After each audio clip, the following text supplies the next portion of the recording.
Welcome back. You're watching KTN Business Today with me, Abi Agena. Just a quick recap of our Twitter poll question this afternoon. We're asking you, do you think the government has been proactive in promoting the halal economy? That is our Twitter poll question. And remember to send us your feedback using our Twitter handle at KT News. You can tweet me directly at Agena Abi, and we'll be able to sample some of your views. Well, we want to get into that particular conversation around the halal economy. And we have just some interesting research we did just to take you through what the halal economy is all about. And we should be seeing that shortly on the screens just to walk you through what the halal economy is all about. And of course, the halal business stretches from issues to do with what is permissible in the Islamic faith. And halal is a term designating any object or an action which is permissible to use or engage in according to Islamic law. It is the opposite of haram. The term is used to designate food seen as permissible according to Islamic law. Well, the halal economy is also built around serving the economic needs of more than 1.6 billion Muslim consumers globally who want goods and services to be in line with Islamic principles. Let's take you through some interesting numbers now. Well, the total halal economy is estimated to be worth 230 trillion shillings. And the global halal tourism, which is still untapped, is estimated to be worth 21 trillion. So it gives you a sense of how big this halal economy is. And joining me right now in studio, we have two guests with me, and that is the chairman of the Halal Trade Expo, that is Abubakar Ali, sitting on our extreme left. We also have with us Amina Hirsi, who is an halal entrepreneur. And from all this that is happening in the globe, halal economy is misconceived and people have a different perception about it. Perhaps just give us a brief overview, really, of what it is for the average viewer. Well, this halal concept has really been not understood well. In the Islamic faith, anything to do with trade or normal life is actually permissible or halal, except that which is categorically been determined as unlawful or not permissible. Right. So the wider range of actual trade is, most of it is actually halal. All right. Yes. And Amina, looking at from this upcoming Halal Expo, many people look at halal and just see food, but there's a bigger world around this. Just walk us through this. As you correctly said, a lot of people, if you talked about halal trade, they immediately think of food.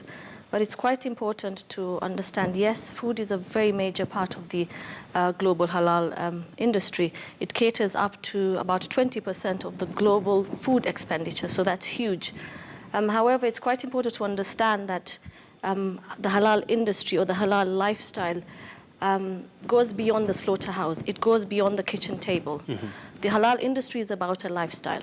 It's actually everything, every product and service that you use from when you wake up to when you sleep.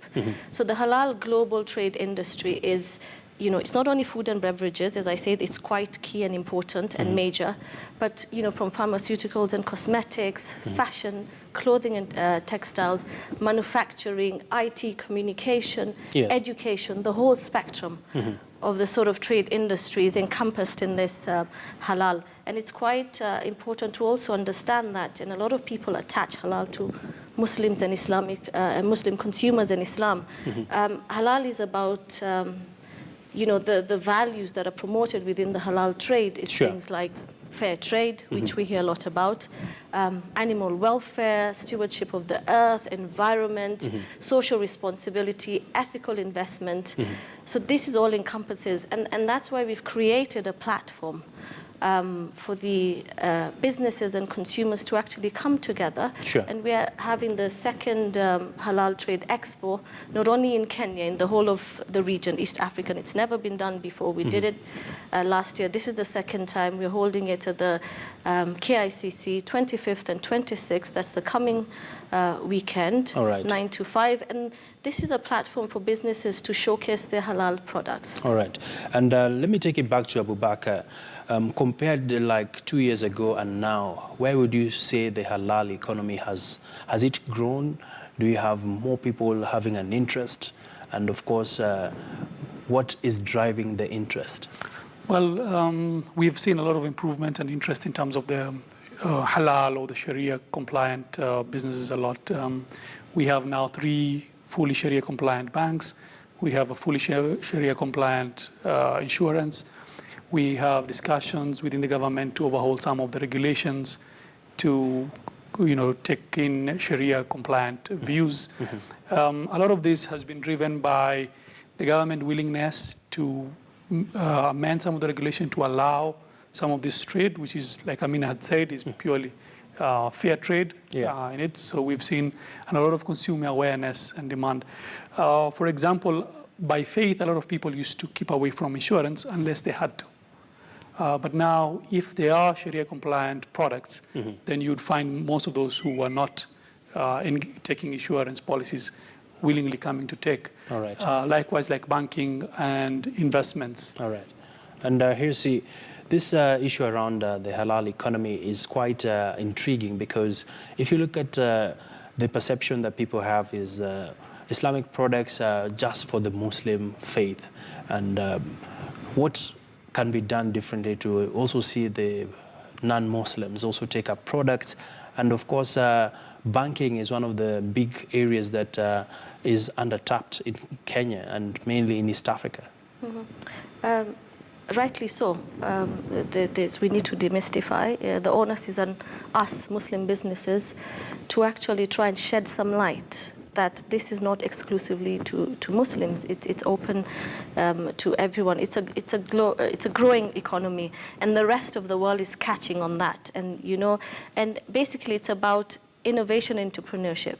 What I want people to understand is, if you have an idea, you innovate. The whole halal brand and concept gives you that marketing edge. You can then brand it as halal. Everything, in business, there's very little that's haram, that's not permissible, i.e. only dealing in, for instance, interest, selling pork and alcohol. So that leaves a very huge realm of different kind of sectors that you can get into. Sure. So it's open to everyone. We are trying to demystify it, and there's a lot of work that's being done, as you said, with especially the banking and Islamic center, Islamic Sharia compliant organizations that are doing a huge job. All right. And finally, Abubakar, Kenya plans to become one of the hubs for Islamic finance. And of course, the Treasury has been very vocal on this. Perhaps talk to us about the model around the banks for halal that are actually Sharia compliant, because many people would want to take up loans, but they don't understand how it works.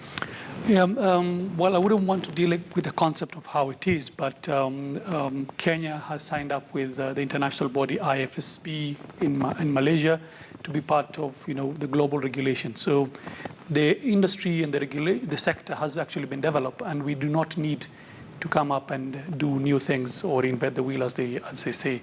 So we're just going to adapt what has already been adopted. The key thing, like I'd say, the element. Most of the business is actually halal, and what is not permissible is very little. For instance, usury or interest. So the Islamic finance, they say they don't lend you money, they finance or they invest with you. So there has to be an underlying transaction. If you look at it from a Muslim or non-Muslim perspective, this is open to anybody. So on the transaction and the dealing you're dealing with, there has to be an underlying transaction that makes it permissible in how you engage between the investor and the investee, or someone whoever is financing the business transaction. All right. Yes. Many thanks, and we appreciate your coming. And of course, we look forward to the Halal Expo, and definitely it is something you need to take an interest in because it is one of the fast emerging sectors of the economy. Many thanks, Amina Hirsi and Abubakar for joining us this afternoon. Thank you very much We for having appreciate us. it. Thank you for having me. Wish you all the best.